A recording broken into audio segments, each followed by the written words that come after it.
Hi. అమ్మమ్మ వాళ్ళు నాటు ఉల్లిపాయలు వేశారు. ఆ ఉల్లిపాయలు ఏంటంటే అవి ఊరుతున్నప్పుడు ఇలా ఉల్లికాడలా వస్తాయి. ఆ ఉల్లికాడల్ని మనకి మార్కెట్లో అమ్ముతారు కదా. ఉల్లికాడలు మనము టొమాటో వేసి వండుకుంటాం, అలాగే డ్రై ఫిష్ వేసి కూడా వండుకుంటాం. బాగుంటాయి కాంబినేషన్. అదిని ఆగండి, అది చూపిస్తాను చూడండి. నార్మల్గా అయితే ముందు అది లాగేద్దాం అనుకున్నాను, బట్ అలా లాక్కూడదు కదా. అందుకని వైట్గా పైన పువ్వు వచ్చిన వాటిని తీస్తాం. ఒకటి తీసి చూపిస్తాను ఆగండి. ఇదిగో చూసారు కదా, దీన్నే మనం ఎక్కువగా కర్రీకి యూజ్ చేస్తాము.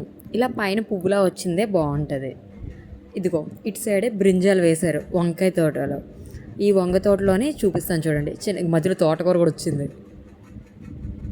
ఇదిగోండి, ఇవన్నీ వంకాయ మొక్కలే. ఇవి పెద్దవి అవ్వాలి, పెద్దవి అయ్యాక అప్పుడు వంకాయలు వస్తాయి. మొక్కకి మధ్య గ్యాప్ మాత్రం బాగా ఇచ్చారే.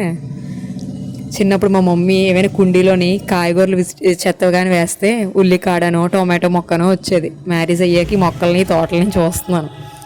ఇదిగోండి, ఇంకా ఇవి చిన్న చిన్నగా పువ్వులు వస్తున్నాయి. ఇవి పువ్వులు రావడానికి ఇంకా టైం పడుతుంది, అండ్ కాయలు రావడానికి ఇంకా టైం పడుతుంది. చూసారా ఎంత బాగుందో. వీడియో నచ్చితే లైక్ చేయండి, షేర్ చేయండి, సబ్స్క్రైబ్ కూడా చేయండి.